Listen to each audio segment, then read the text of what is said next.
Nais kong mabuhay sa haba ng panahon. Kung ito'y lilipas na ika'y kapiling ko, ang aking buhay, ang aking buhay sa'yo'y ibibigay.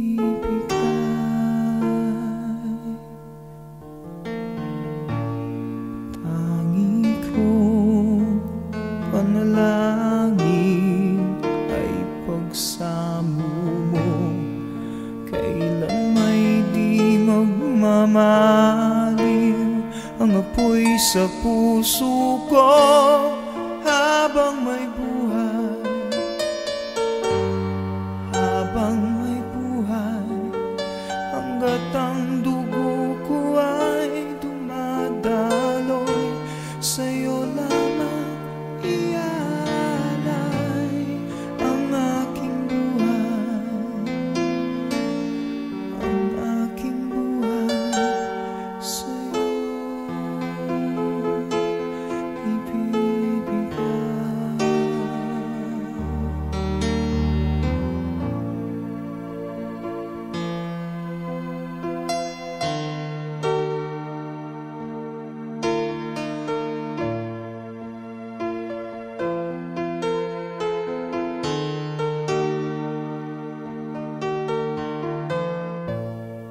Kung tayo'y magwawalay, ako'y mabibigo, di na nanaisin pang ituloy ang buhay ko habang may buhay, habang may buhay, hanggat ang dugo ko ay dumadaloy, sa'yo lamang ialay ang aking buhay, ang aking buhay sa'yo'y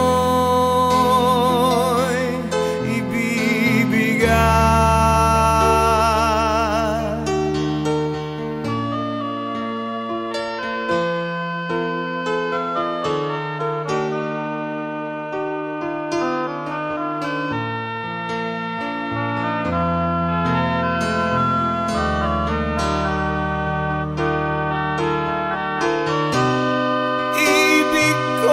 Malaman mo hanggang sa dulo ng mundo, ang pangarap ko'y sa'yo.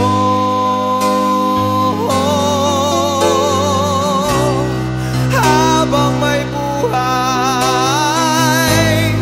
habang may buhay, hanggat ang dugo ko ay dumadaloy, sa'yo lamang ialay ang aking buhay, ang aking buhay sa'yo'y ibibigay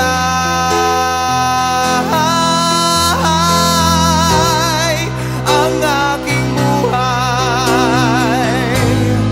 ang aking buhay sa'yo.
dapat nakikita yan.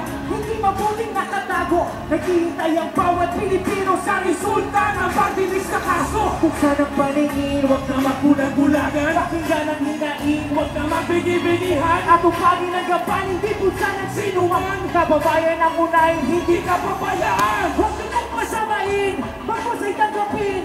Ayaw po namin ang bansa na magulo. Ang nais po namin, ang trabaho nyo gawin para sa mamamayang Pilipino.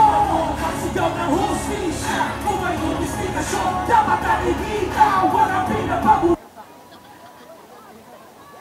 Mga kababayan, mga kapatid, pumayapa po ang lahat.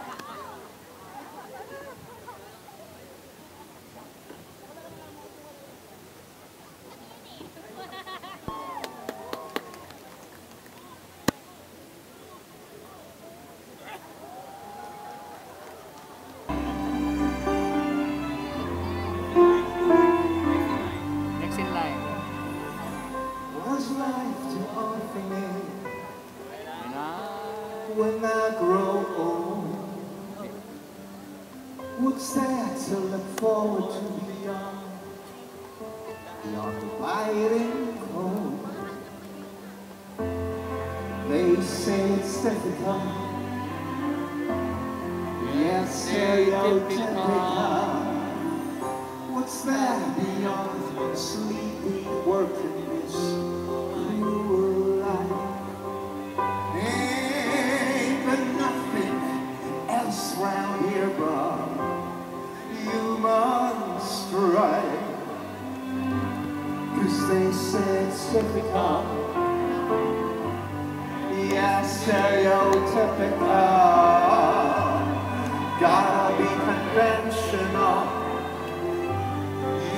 Naging kasalanan ay hindi lamang ang pagnanakaw sa kaban ng bayan mula sa buwis ng mga mamamayan, kundi ang kanilang naging kapabayaan ay nagbunga ng pagkakitil ng buhay o pagkamatay ng marami at daan-daang Pilipino.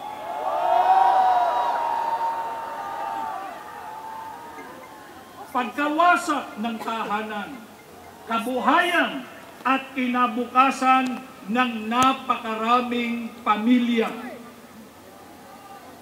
Ito ang dahilan ng rally na isinasagawa at pinangungunahan ngayon ng Iglesia ni Cristo.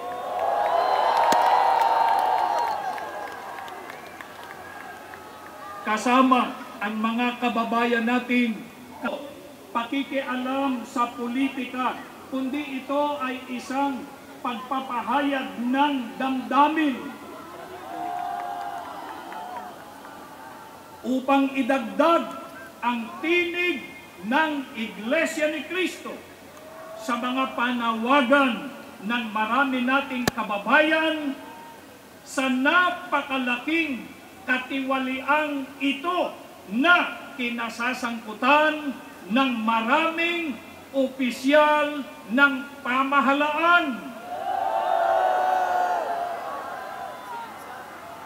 Subalit, hindi man mapanagot ng batas ng tao ang mga taong gahaman at sakim na nang-api sa mahihirap, sisingilin naman sila ng katarungan ng Diyos pagdating ng takdang panahon.